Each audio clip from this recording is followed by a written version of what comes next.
What's going on, everybody? I hope you're all having a good day and welcome back to the channel. So today I'm going to be talking to you guys about one of my favorite writing tropes or categories, whichever term you prefer, and that is magic systems. Not all stories have or even need a magic system, and not all magic systems are necessarily the same. There may be similarities and some overlap with some, but to make a good and engaging magic system doesn't mean your system has to be 100% unique and original.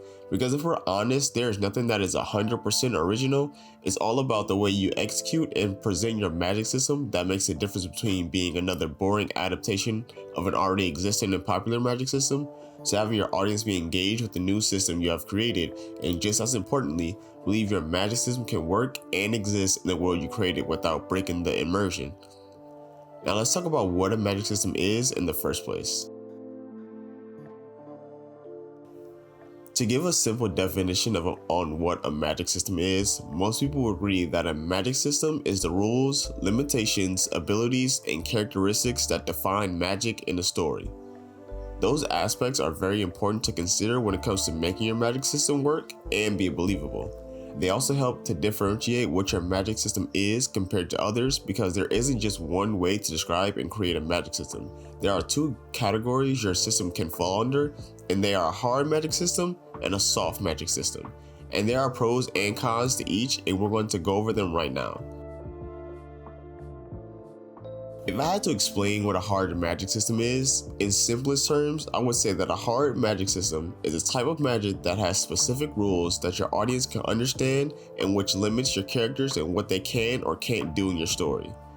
So to give a few examples on what a hard magic system is, I'm going to use the magic systems from Fullmetal Alchemist and Hunter x Hunter, or Hunter x Hunter, whichever one, it doesn't really matter. I have two of the best power systems that I've seen or watched. Now, in the world of Fullmetal Alchemist, the characters in the story use alchemy as their main source of power, and the power of alchemy is based off of a very simple rule that everyone understands, and that is the law of equivalent exchange, which states, in order to obtain or create something of equal value must be lost or destroyed. And that law is broken down into two subcategories, which are the law of the conservation of mass and the law of natural providence.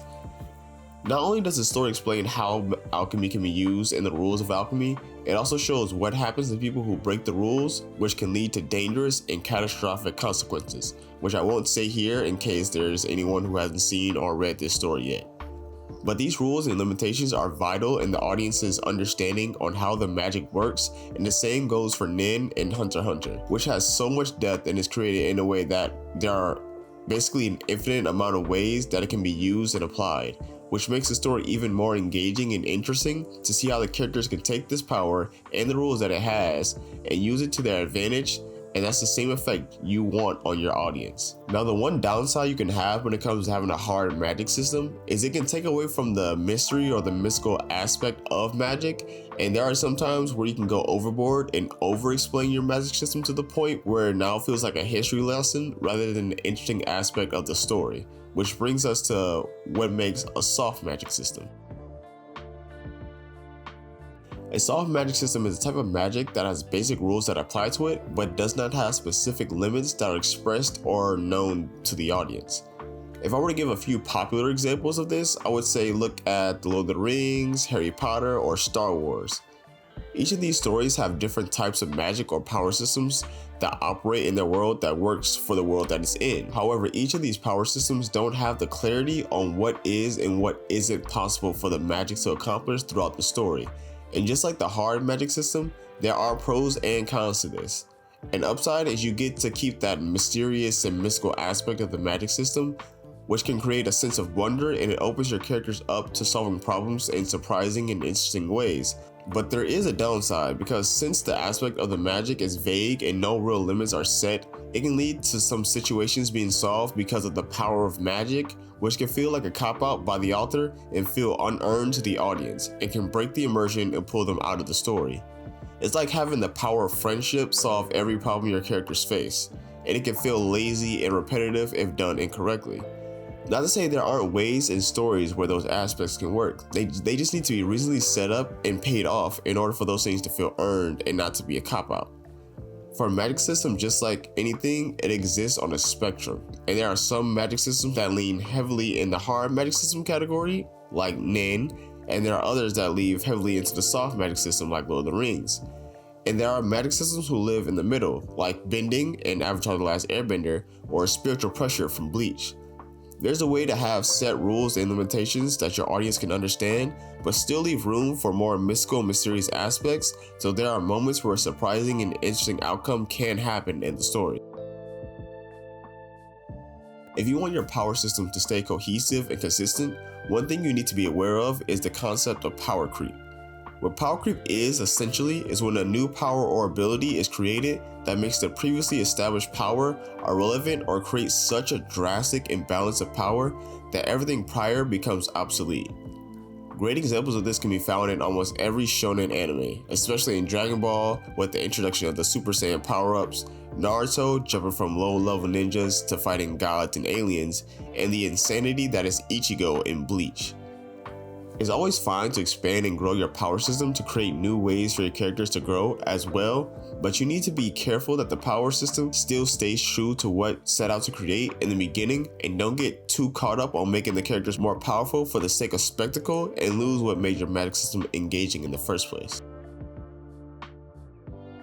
Many people get hung up on this when it comes to creating a magic system for the story, and it's wanting to be completely unique and original with their take on power systems. I'm not saying it's entirely impossible to do so, but I will say that nothing's ever truly new. Fundamentally, all magic systems are the same, it's just the few tweaks and angles that different authors have chosen to look at it that makes all these different unique power systems that people can fall in love with. So when you're setting out to create your magic system, draw inspiration from others that you enjoy and admire, and then take what you like about them and create something unique to you and your characters and your story.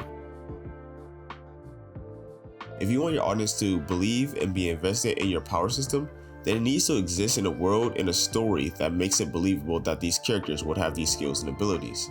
If you're writing a historically accurate period piece about the French Revolution, but give French soldiers the ability to turn to vampires and werewolves, then your story isn't going to make much sense, and the audience that picked up your story looking for a historically accurate book are going to be pulled out of it and won't be coming back to read for more.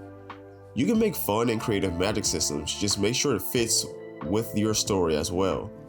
Magic systems can also go beyond just a unique aspect in your story's world. It can also work to show growth in your characters and serve a thematic purpose as well. Look at Anakin in Star Wars. Not only is the Force the driving aspect in the story, but it also has two sides to it, the light and the dark, which Anakin struggles with throughout his story. When he finally falls to the dark side, he becomes more powerful, and it shows thematically what the story was trying to convey to the audience. Same with Aang in Avatar. In the beginning, he starts off as a goofy kid, reluctant to be who he was born to be, but as the story progresses, Aang grows as a character, and so does his skill in bending, teaching him how to change, face challenges and his fears and doubts, until finally he accepts who he is and can finally bring balance to the world as a fully realized Avatar.